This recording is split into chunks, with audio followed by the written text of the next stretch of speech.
अध्यक्ष श्री आदर्श रामलीला समिति। किसके तत्वाधान में ये कार्यक्रम किया जाता है? ये असत्य पर सत्य की जीत के लिए यह हमारा पर्व मनाया जाता है। ठीक है, ये विजयदशमी आज उसी के उपलक्ष्य में मनाई जाती है, जो कि शांतिपूर्ण ढंग से एकदम संपन्न हुआ, रावण दहन हुआ। पहले तो भाई नियमत भाई, मैं अपने श्री आदर्श रामलीला समिति की तरफ से आपका बार बार हार्दिक स्वागत करता हूं, अभिनंदन करता हूं कि आप इस दशहरे के मेले को कवर करने के लिए आप आए। इसके लिए हमारी रामलीला समिति आपकी आभारी है। धन्यवाद। और मैं बताना चाहता हूं कि ये हमारी सदियों से चली आ रही ये परंपरा है। ये त्रेता युग से हमारी ये परंपरा चली आ रही है। त्रेता, द्वापर और ये कलयुग है। आपको बता दें, हमारे 15 दिन तक हमारे करीब 30 से 40 कलाकार और पदाधिकारी को लेकर के हम लोग जो है रिहर्सल करते हैं। और उसके बाद 7 दिन की रामलीला हमारी जो है पुरानी बाजार रामलीला गली के नाम से प्रसिद्ध है। वहाँ पे 7 दिन की लीला खेली जाती है, जिसमें मैं बता दूं मेरे करीब 10 साल से लेकर के नियर अबाउट 65 ईयर तक के जो है कलाकार उसमें हमारे काम करते हैं और निस्वार्थ भाव से काम करते हैं। अपना तन मन धन समर्पित करके करते हैं और प्रभु राम में उनकी आस्था है, समर्पण है और इस नाते वो काम करते हैं। उसमें किसी तरह का कोई पारितोषिक उनको नहीं मिलता है। और देखा जाए तो त्रेता में श्री राम ने रावण को मार करके इस धरती से असुरों का नाश करके उन्होंने उस समय एक तरह से जिस तरह इस तरह स्लोगन चलता है, उस समय श्री रामचंद्र जी ने एक स्लोगन दिया था कि करूं मैं धरती, इस धरती को निश्चरहीन करने के लिए श्री रामचंद्र जी का अवतार हुआ था।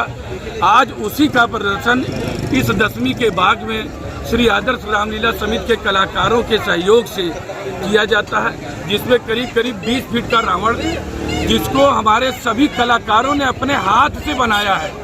ये कहीं से किसी तरीके से किसी के सहयोग से नहीं आया है, अपने हाथों से हमारे 10 दिन तक हमारे कलाकारों ने अपने हाथ से पूरा रावण बनाया और लाकर यहाँ खड़ा किया और उसको जलाया।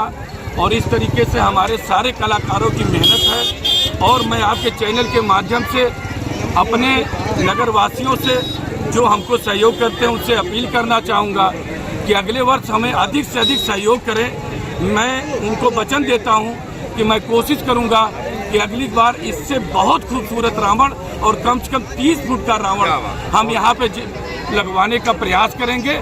और हम रामलीला जो 7 दिन खेलते हैं उसमें हमारे कलाकार अच्छे आभूषण और अच्छे तरह का रंगमंच करें। उसमें लाइट की अच्छी व्यवस्था हो, माइक की अच्छी व्यवस्था हो, टेंट की अच्छी व्यवस्था हो।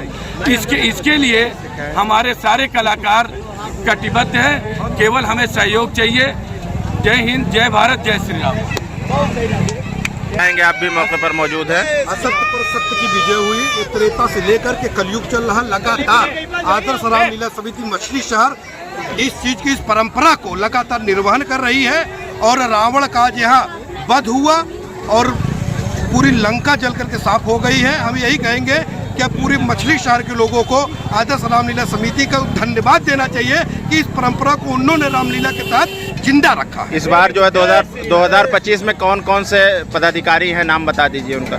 जैसे हमारे यहाँ विनोद जायसवाल जी हैं, इसके अध्यक्ष हैं जी, वरिष्ठ उपाध्यक्ष संतोष जायसवाल, भारतीय जनता पार्टी जिला अध्यक्ष पिछड़ा मोर्चा से।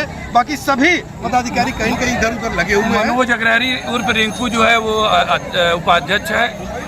मनोज सेठ मंत्री है। गणेश मोदनवाल डायरेक्टर है। सह डायरेक्टर बच्चा मोदनवाल है। परमीत उर्फ बच्चा मोदनवाल है। और ऐसे समस्त हमारे कलाकार हमारे सदस्य हैं और हमारे संरक्षक दिनेश चंद्र सिन्हा जी हैं। इन सभी लोगों के सहयोग से हमारी रामलीला चलती है। जी बहुत बहुत धन्यवाद।